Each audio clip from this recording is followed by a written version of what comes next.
Hello, welcome to the Gregorian Conversations podcast. Today I am visiting with Kathleen Fincher. She is the service coordinator at the apartment complex where I live. You might recognize her from another podcast that I did recently on the Fighting OCD podcast. Uh, she interviewed me about my story, so it's my turn today. Yes. Um, so um, a good place to start is the beginning. So, um, tell me about your childhood. Okay. Well, Wow. so I guess first, if you wanted to introduce yourself, what would you say? And I then we would can. say my name is Kathleen, but the people that are closest to me call me Kat, Mom, or Grandma. So I'm not very close to you then. Well, no, no, that's not true. We're here at work. Everyone Yeah. calls me Kathleen. Yeah. Okay. Yeah. Yeah. All right. So, And I uh, would just say, I am a very, it's funny, and I can go to the grocery store, I can go to Walgreens, I can go anywhere and strike up a conversation with anyone. So, leave that.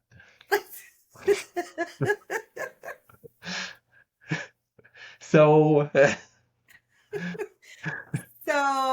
yeah, that's like my trademark, okay. talking. All right. Well, we'll get into the rest later then. So your childhood, what is one of your earliest memories? I I think one of my earliest memories, I was very spoiled because I was the first child. I'm the oldest of six, three boys and three girls. So my dad, my name Kathleen is named after my dad actually named me because he wanted an Irish name. All of his children have Irish names because I'm half Irish and half Italian. So my Yeah. dad named me, and I remember my mom made something for dinner. I can't recall if I was like five or six, but this just always, I always remember this memory. And I didn't want to eat what my mom cooked. You So did not want to. I did not want to. Okay. So I called my dad, and my favorite thing to eat was Campbell's vegetable beef soup. And I said, I want a can of vegetable beef soup. And he brought it home for me. And I remember that specifically Wow. for me. So I You would eat. were spoiled. Yeah, a little bit. Awesome. So Kathleen is an Irish name? Kathleen is an Irish name. I was actually named after the song Take Me Home Again, Kathleen.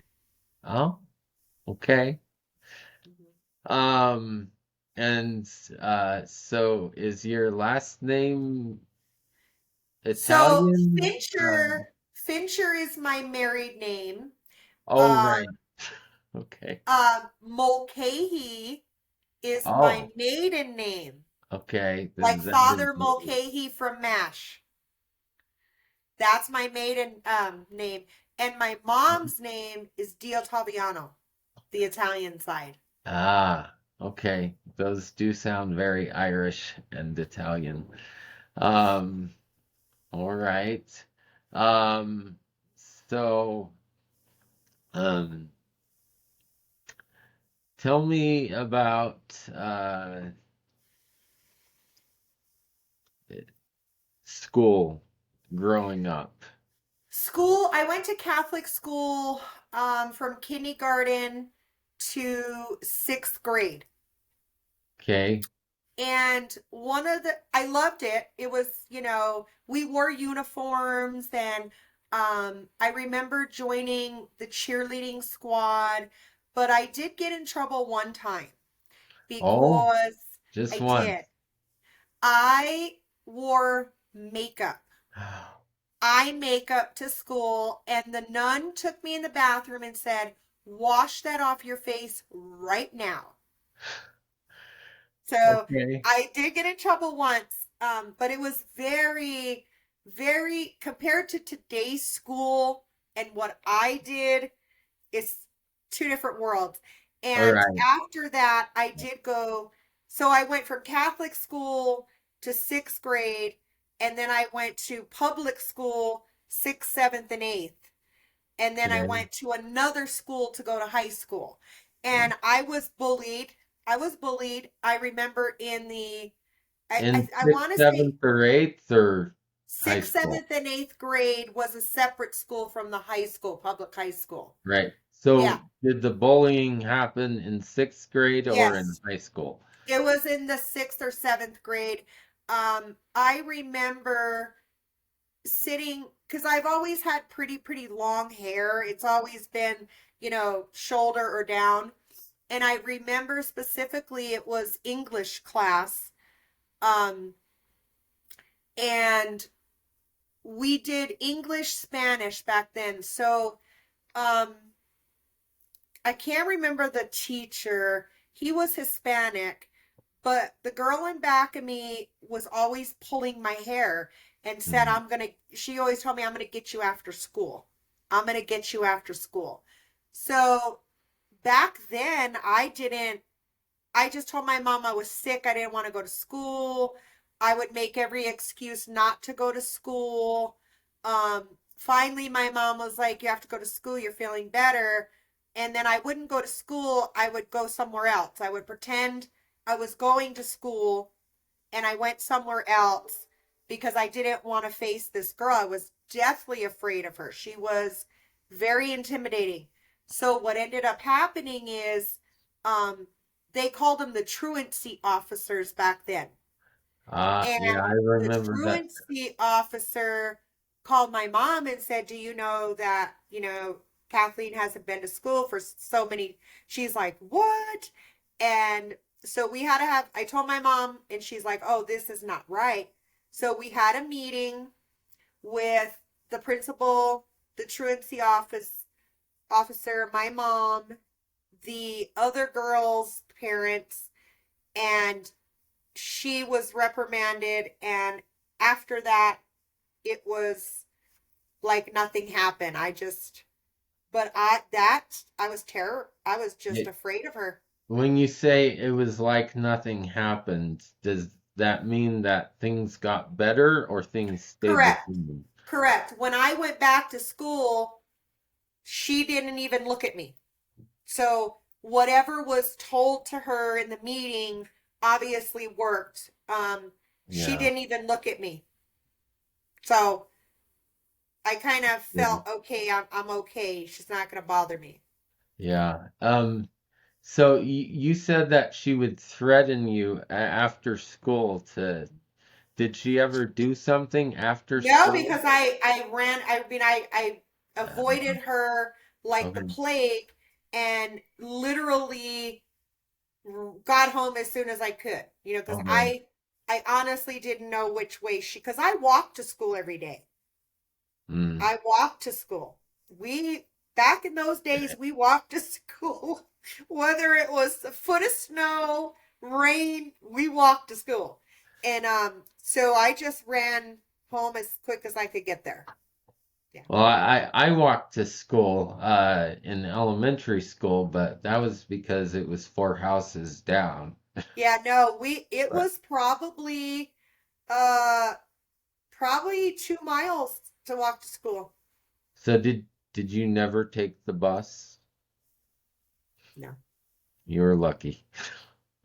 Yeah, no, I never had that. I took the city bus when I lived back in New York, Yeah. but I never took the school bus to school. And I think back then it's because of the district. if you could walk, if it was feasible to walk, you didn't, you weren't Yeah. able to ride the bus. It was for further students to ride the bus. So we just didn't qualify to be able to ride the bus. So So how far away were you? about 2 miles. Okay. Hmm. And was it uphill both ways? No, we didn't have any hills. No hills, straight road. So where was this then? This was in Poughkeepsie, New York. Hmm. New York. Okay. Yeah. All right. So life got better after that conversation. And that happened in seventh grade. Sixth or seventh grade. Yeah. Okay. And Yeah. then uh the how was the rest of middle school? The rest of middle school was fine. Um, you did the cheer. I did the cheer. Um, that was pretty much all I really did. I wasn't into sports.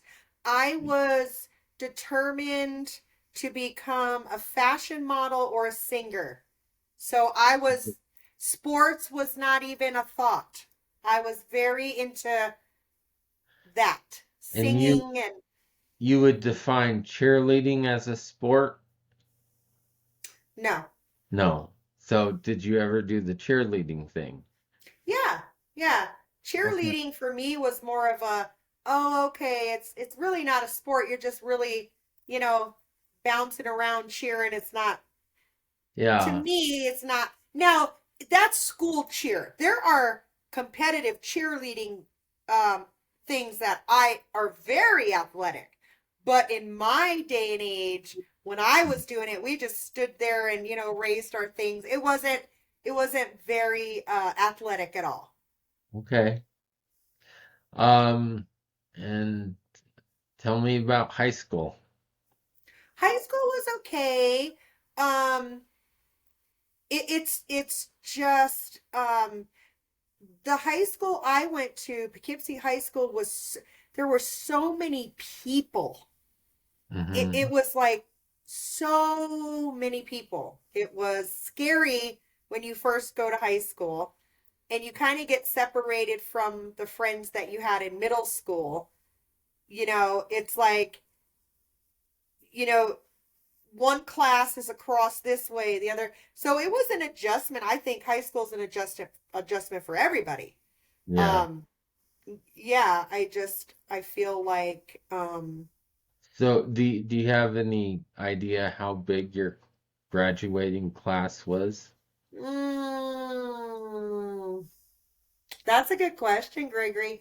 I'm going to say 200. Okay. I would I say about 200. believe I believe mine was 700. Oh, so you're talking different decades too. Yeah. Well, ha Probably a bigger city. Poughkeepsie, New York is not huge, yeah, but for someone who's in high school and it seems like a lot of people. Yeah. right. Yeah, I graduated from Rio Rancho High School. Oh, so okay. And I started there the year after it opened. Hmm. Um, and I just remember that the first day that they opened, they they were already overpopulated beyond what they thought. Oh yeah. Well, we're talking, you know, 25 plus year difference in Yeah, age. So, yeah, the population has definitely grown everywhere. yeah, Yeah. yeah. And before that, everyone went to Cibola in the West Side area. Hmm. Now there's a bunch of schools in Rio Rancho, right? In high Yes, there school. are. I mean, Hmm. All right. So when you were in middle school and high school, what electives did you take?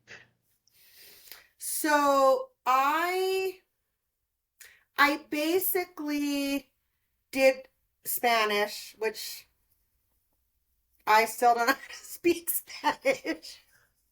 It's so weird because I am around Spanish a lot Mm-hmm. and I don't I know some things, some words and stuff, but um I was able to learn sign language fast because I'm a visual learner Ah. and Mhm. sign language is visible. So I was able to really pick sign language up. They compare learning sign language to be as hard as learning Japanese. And I just, because of the visual thing, I was able to pick it up. So Spanish and homemaking, I think it was called homemaking. And you sewed and things and homemaking. Homemaking, which that is, if I would have thought of like knowing what I know today and taking that class, I mean, I guess, I don't know, it's weird what they were teaching. Just people's views of traditional roles were very different back then. That's what I was going to say. It is, yeah, that's why they don't have those today. Those types. Yeah. Yeah. Yeah. So and you do ASL, right? American Sign Language, yes. M My mom studied it and signed. There was a lady in our ward, our church, that was deaf, and she was assigned to uh, minister to her, help her Oh, out. And so she went, and from that she learned sign language so she could speak with nice. her. And at Wow. first it was just she went over and that she would write on a piece of paper, and then the Sharon was her Right, friend. She would write, right. And and that's what happened when I first started working here. Um, well, in the beginning, when I started at Rio Vista, we didn't have any deaf residents, but a few years later, we had, I think it was a total of nine. okay, And I was at the point where I was just like, I need to learn sign language because they were utilizing the service coordinator program a lot. And it was, you know, I felt like it would benefit them to learn. So I didn't go anywhere special to learn it. A friend of mine had a college ASL book that she had saved over the years. I said, give it to me. I went on ASL Pro online and any word you want, they do it. There's a person signing it. Like if you type in happy, they will show you happy. okay. So visually I'm doing that. So it was a database. It wasn't a course. No, it was a database. It was no course. I didn't sign up, go anywhere. So I basically, and then also the residents, just Mhm. watching them and them showing me, like when Right. I would try to sign a word, they'd be like, no, and they'd show me. Just those three things have gotten me where I am today with the sign language. So is that when you started, or did you have an earlier brush with ASL? I never had an encounter with anyone deaf until I started working for Rio Vista. Okay. I mean, I may have had an encounter with someone, but it's not, I didn't know it Right. because I didn't have to interact with them. Right. Right. Okay. Um, so you graduate from high school. And then what does life look like? Well, so I met my late husband in high school, Okay. and um, graduating about a year or two later, I had my first child. And um, at that point, we decided to move to New Mexico. His grandparents lived here in Albuquerque, um, and a couple other relatives. So IBM is really big in Fishkill, New York. A lot of people, it's comparable to Intel. Okay. Okay, so Intel and IBM are kind of similar to the same type of business, and basically, And there Intel makes was computer chips. right, and IBM back in that time, they were big on doing computers and semiconductors and things like that. Was this Anyway, make a when long story they short, had like punch something or others that you'd yeah, feed it's it? always IBM was very secretive about what they did. Just like Intel, you kind of know, but you really don't know. Yeah. So, anyway, um, we somehow ended up here. Um, and Larry had worked for aerospace. Larry is the name of your My late husband, husband. my Okay. late husband, he worked for aerospace, I think was the name of it. But Okay. no, I'm sorry, I apologize. It was Spartan Technologies. Spartan Technologies. And he was there for a couple of years and then ended up at Intel. So I, while we started out in New Mexico, was taking care of our children. I had two children. We moved out here, had two children. My second child was born 3 months premature. Eric was only 1 pound 14 ounces. So the the weird part about it is I remember I'm like, I think I'm going into labor, but I can't be. It's way too early. And the next thing I remember is a doctor telling Larry, well, it may come down to your wife or the child because I had a severe sepsis infection because somehow the the area where the baby was in his sac developed a tiny pinhole, just a very tiny pinhole, which was allowing stuff in the Mm. amniotic sac, which stuff shouldn't be in there. And so, Okay. anyway, I was very ill and didn't know it. I mean, I knew I wasn't feeling right, but I didn't know I was that sick. So, of course, after that, I didn't do much. I didn't have a career, a job, or anything. I focused on the children. And I knew when I was younger, I always wanted to either be a social worker or something in the lines of the health field. Okay. So, so I was very fortunate to land a position at a plastic surgeon, podiatrist, and ear, nose, and throat doctor's office. I started as a receptionist, Okay. and I was, there for a couple of years, and one podiatrist said to the podiatrist that I was working for at the time, I need someone. My office manager is leaving.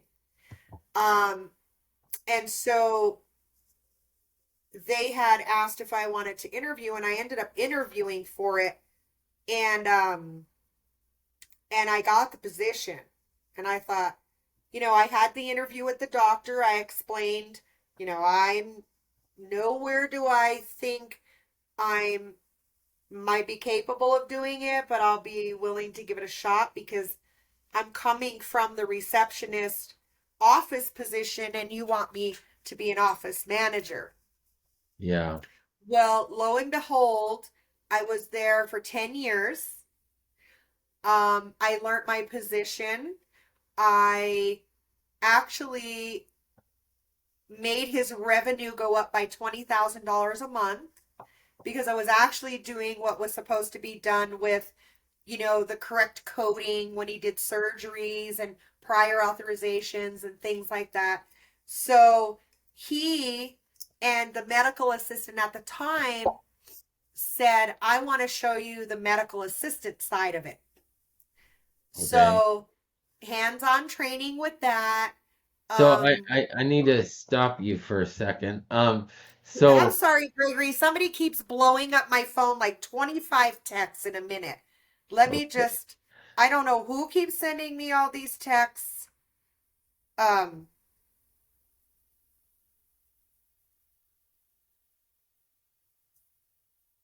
I was gonna ask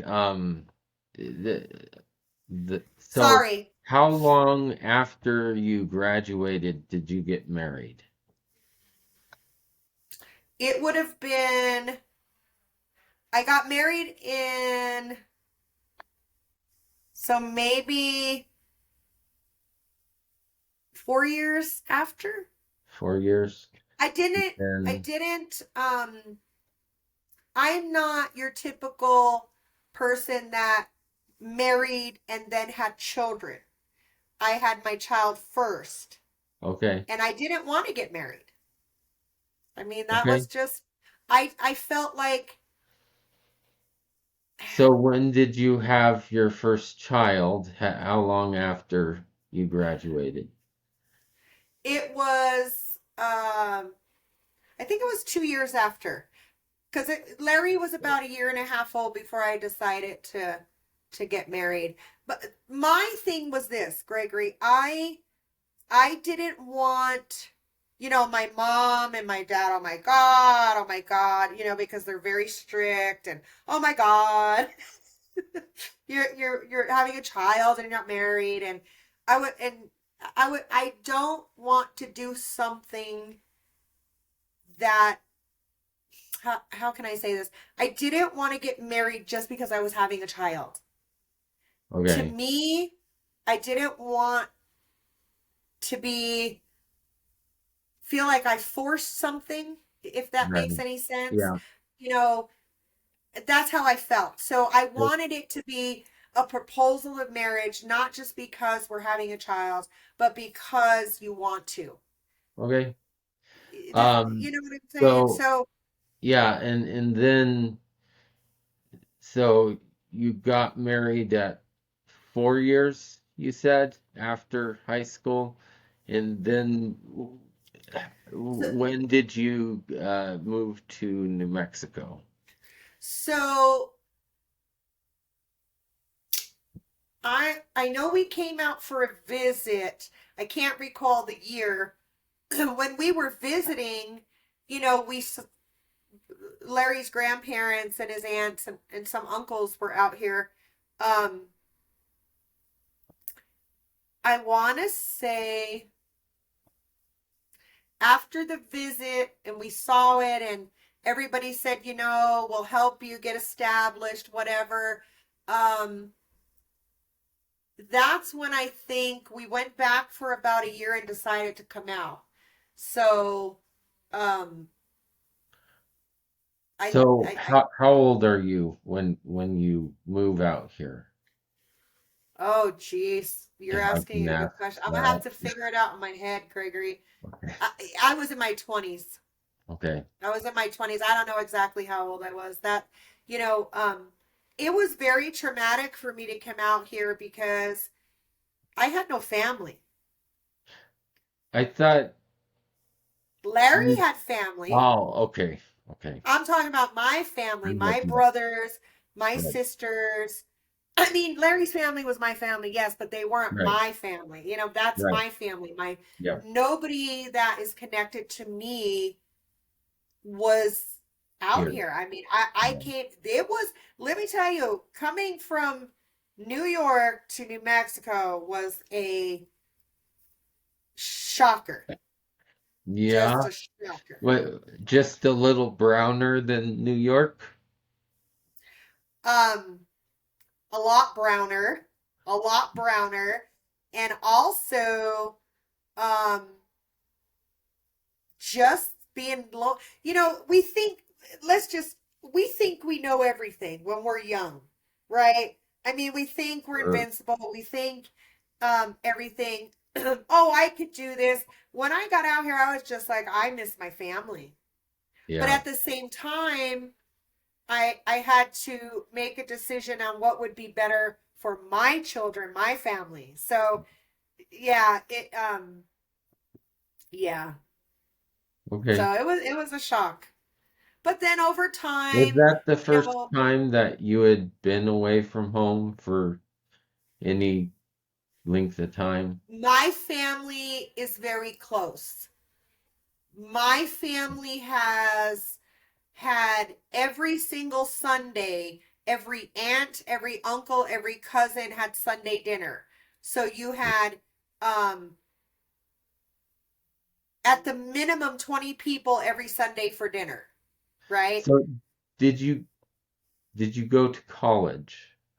So no, I went Okay. to I took some classes after I did some medical assisting classes that the doctor I was working for at the time, I think it was like a 6 week thing, and I think I can't remember the name of the But the name of the that was here in New Mexico. that was here in New Okay. Mexico, yeah, and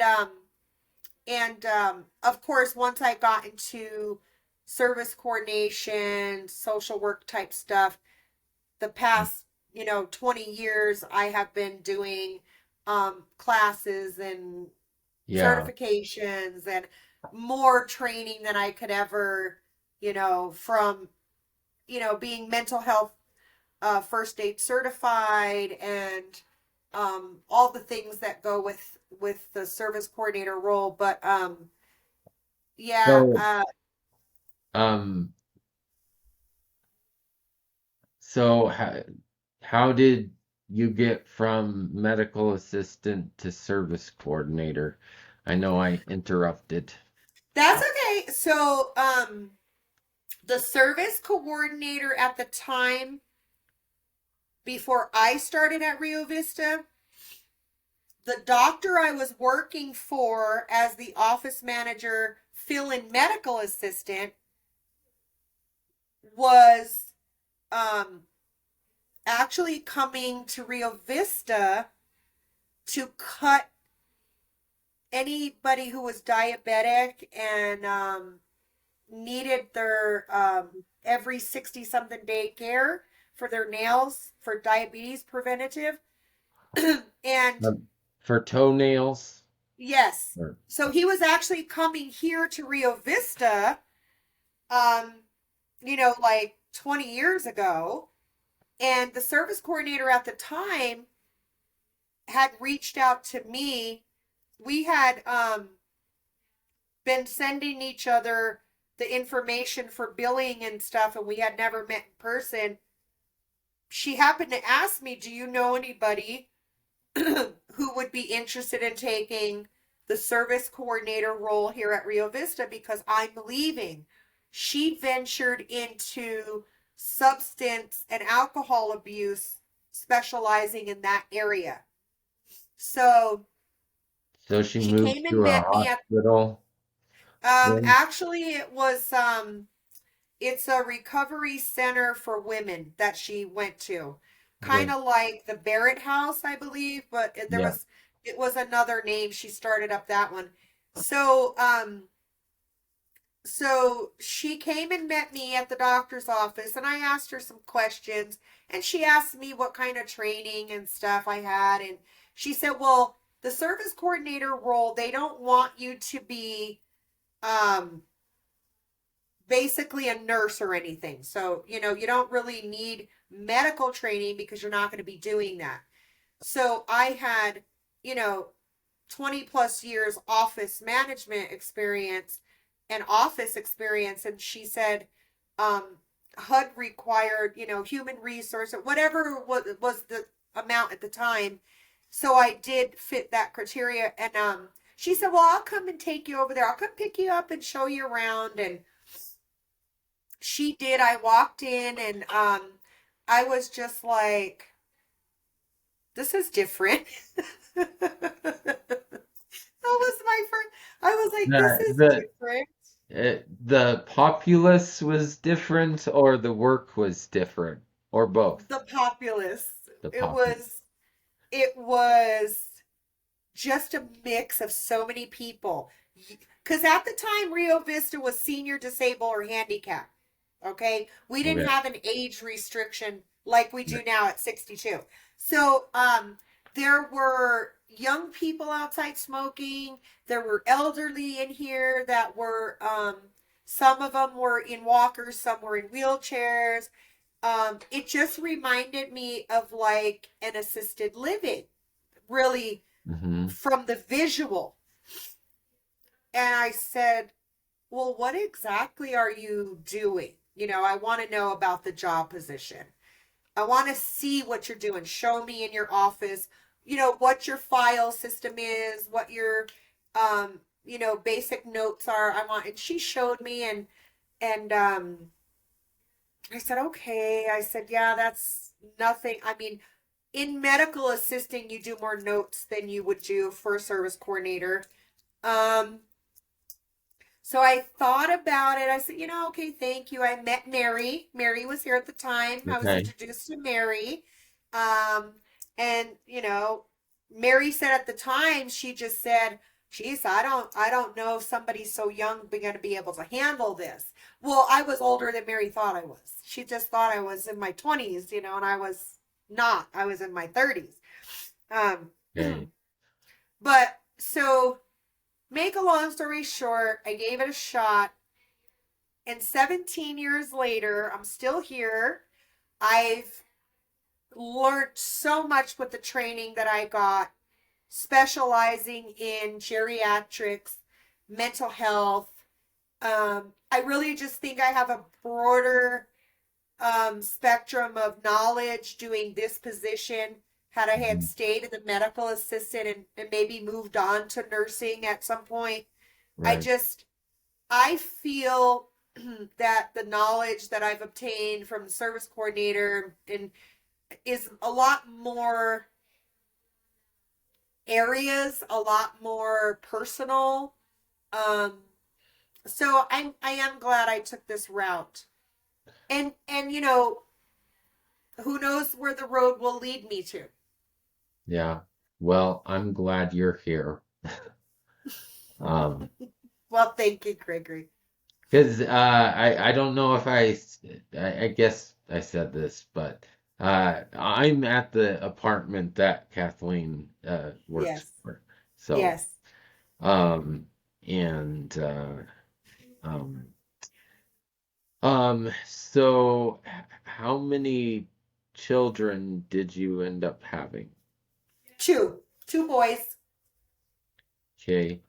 Um and tell me about them. Okay, so my older son Larry, he is he went to college for musical engineering. He's got a musical engineering degree. So he went to Chillicothe, Ohio to get that degree. When he got back from college, he was hired for a um, music producer with a company here in Albuquerque called Studio D. So he's been with Studio D for a really long time. And then he also um, made a studio in his home so that he could do some recording for individuals that may just want to make one song. And he also has a YouTube channel that he is showing different ways to produce music. So it's called What's in the Box Challenge, and people can write down whatever genre music they want to hear, and this is what they want him to do with it. And he also works at his friend's um I guess it would be considered a bar. It's called Voodoo Girl.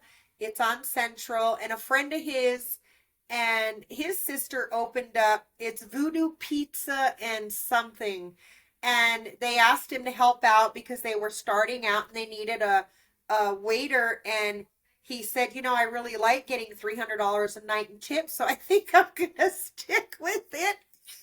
Yeah. So, and then he also has been working at the GameStop in Rio Rancho because he's done that also for about, geez, years. And he wants to keep it just to get the discounts for my grandson. So In he works game, three jobs basically. what is GameStop? So GameStop is a place that sells games, consoles. Um, they So also have video product games or board games? video games. They Video do games. have, I think they do have computer games as well. They have Xbox and PlayStations and um, different stuff like that. So he basically works there one night for a couple hours just to get the disc. I mean, I shouldn't say that because if somebody from GameStop hears this, he does enjoy it. He's very knowledgeable about games, and my grandson, they enjoy going to GameStop and getting new games or whatever. So, and my younger son was in the Navy, and he's no longer in the Navy. He did 2 years, and he was getting into welding, um, and you know kind of got a job somewhere, and I think he got laid off. It's kind of like a job basis with welding sometimes, unless you've been with a company for a while. So he he kind of got back into music because he was interested in music, and started helping my son out a little bit with what he was doing.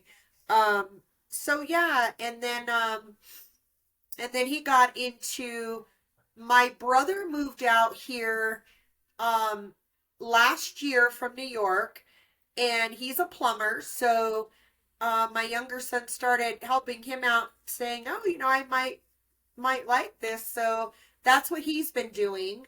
Um my younger son didn't go to college. He just graduated high school because he went after high school into the Navy. Well, he did the welding and stuff in the Navy, but When he was like I in the said, Navy, where was he? you know, I'm trying to. I think it was California. Um, So he never went overseas. no, no, no, no, no, no, no, no, no, no. He went into the Navy for 2 years, and he was just like, it's not for me, and that's okay. You Yeah, know, I think even now as adults at my age and your age, sometimes I say, yeah, that's just not for me. right. And that's okay. I think Yeah, I don't think we should put pressure on anybody. Because sometimes we think we're gonna like something or enjoy it and we don't. right, And that's okay. So I always wanted my children to be educated, but at the same time I want you to do what you want to do. Enjoy it, right. not Yeah, go to work every day and hate it. That's a miserable life. yeah, So they're happy. That's all that matters. yeah. Okay. I guess two more areas to cover. Okay. Um, I didn't ask you how you and Larry met. High Um, school. well, okay. High Um, school. Okay, so I guess we did cover that. So, Yeah. tell me about you and your relationship with God. So I was raised Catholic. I made my first Holy Communion. I did my confirmation. My confirmation name is Teresa. I we get to pick our own confirmation name. I What like I said, what I went. what does confirmation name? What does that mean? So you are being confirmed in the eyes of God at a certain age, and you pick Okay. a name. It's kind of like when you make your first communion when you're so baptism is in the beginning of your life, right? And Okay. then your confirmation is basically um has to do with you're taking communion and you're really giving yourself to God, and you take it, your confirmation name. It's like your official somehow. Okay. Um, So like g Catholics are going to get mad God at me for God not going into. changed Jacob's name to Israel, Mhm. kind of thing. Yeah, Um, and what and is what is communion? communion is when you received the the bread. It's the Okay. body of God. Yeah. So we have wine when at the end of mass, you go up and they have the host, and it's a round circle with a cross on it, and they tell you body of Christ, and you say amen, and you eat it, and then Okay. so you're receiving the body of Christ in your soul, Okay. your So heart, whatever. Um, it's what the Latter-day Saints call the sacrament. Then right. sounds like. Basically, yeah. Now I my mom would make us go to church all the time, make us. And as I got older, I mean, I'm still a Catholic.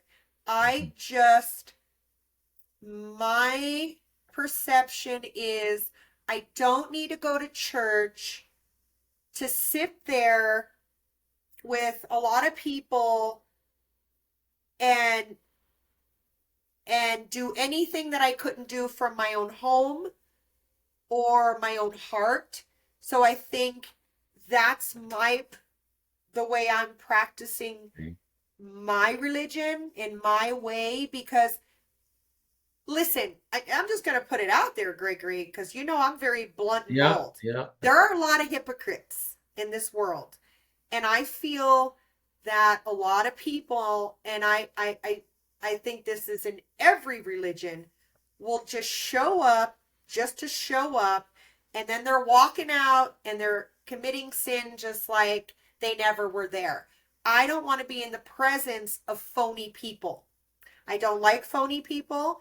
I don't, that's just who I am. So every morning when I'm driving to work, I say my prayer that I pray for my children, my friend, yeah. everything. I do that in my head, or if I'm alone, I say it out loud because if I'm with somebody, they may not appreciate it.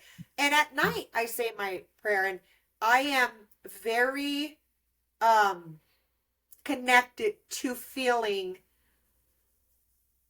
God in my heart. So I don't need to go to church. That's the way I feel.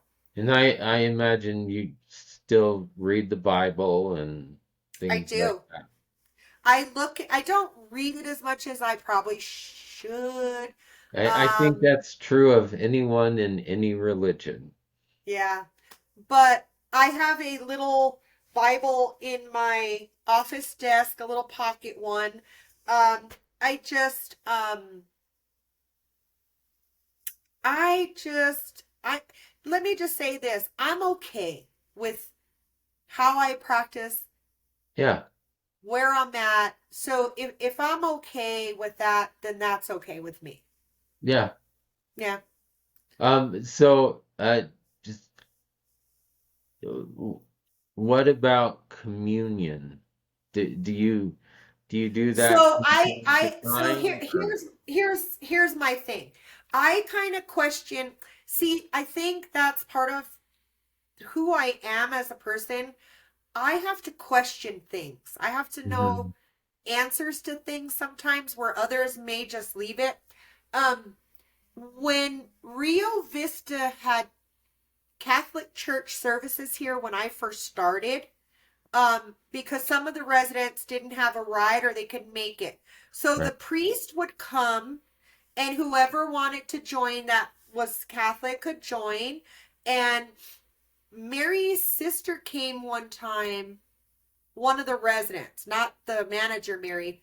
Um, and she Okay. said, my sister's going to come to Mass, and they were giving out communion. And she said, well, I can't get it. And I said, why? And she said, because I got a divorce, and the Catholic religion, they won't let you take communion if you have a divorce. And then I thought, that's hypocritical in my eyes. Let me just say how I thought. I Yeah. said, but Jesus forgave everybody. And if the marriage didn't work out, it didn't work out. That doesn't mean you can't receive communion. And I How asked the long ago priest, was this? oh, it was a while back. It was 15 years ago, maybe 14 years ago. Do you And I know? asked the priest, I said to the priest, can you explain to me why, if someone got divorced, they're not worthy of receiving communion because all of a sudden they're a bad Catholic because they got a divorce, but yet Jesus forgave everybody. And I just don't see the point in it. Like, why? He goes, that's just the way it is. So I said, well, that's just wrong. Because it's wrong. People are human. We know, Right. I know why she got a divorce, but you don't need to know. It could be a very, we're human. If God forgave people, why are we not forgiving people? Right. So I was just like, and there's just things that over time I just feel like I'm better off with doing what I continue to do, not going to church, because I do have a lot of questions that I feel because it's just that way is not a good enough answer for Right. me. Yeah. Sorry. That's Sorry, not good enough. understandable. So, so yeah. Yep. Okay. Um, um, thinking, should probably bring this to a close. Okay. Uh, so if I, I don't have the question written out, but it's something like, if you could leave a message, for your posterity, to receive 100 years from now, what would it say? Oh boy. um, I would just say that in speaking of myself, um, that I have been through a lot. I have seen a lot. I have forgiven a lot.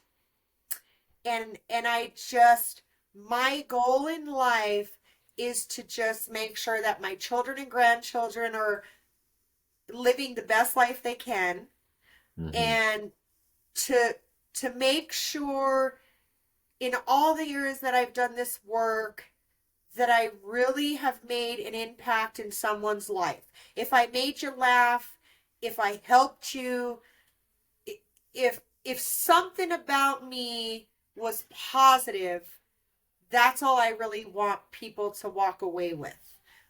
Um, yeah. Okay. Um, is there anything that we haven't covered that you would like to cover? I think we covered a lot. Yeah. Um, I guess just to sum myself up is I'm a good person, an honest person, and a real person as you're going to get. and I can vouch for all of that on a very personal basis. Um, Absolutely, yeah, absolutely. for Yeah. sure. So, yeah. I guess one last question.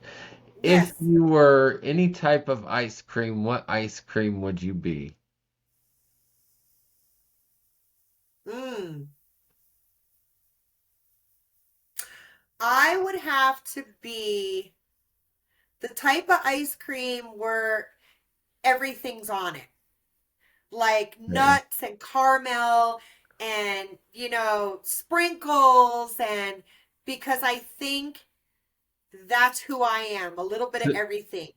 Just you're more about the toppings than the ice cream. no chocolate. Has to be Oh, chocolate. okay. Has to be chocolate. That's just awful. That's hideous. Yeah. Has to be I chocolate ice cream, soft served with sprinkles and yeah. candies, and Yeah, like I don't know. I definitely am a toppings guy myself. I'm like the chocolate part, but No, the chocolate. no. I mean, I can tolerate vanilla, but chocolate Yeah. is number one for me. All My right. favorite thing. Yeah. So, All right. And with that, we will end this interview. Um, it was great visiting with you as always.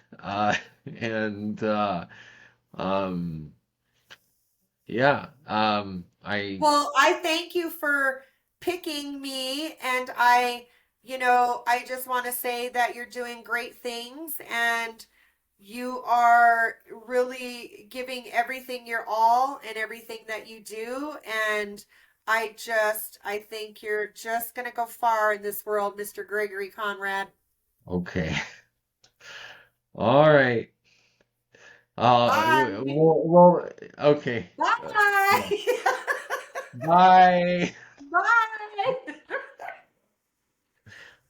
Uh,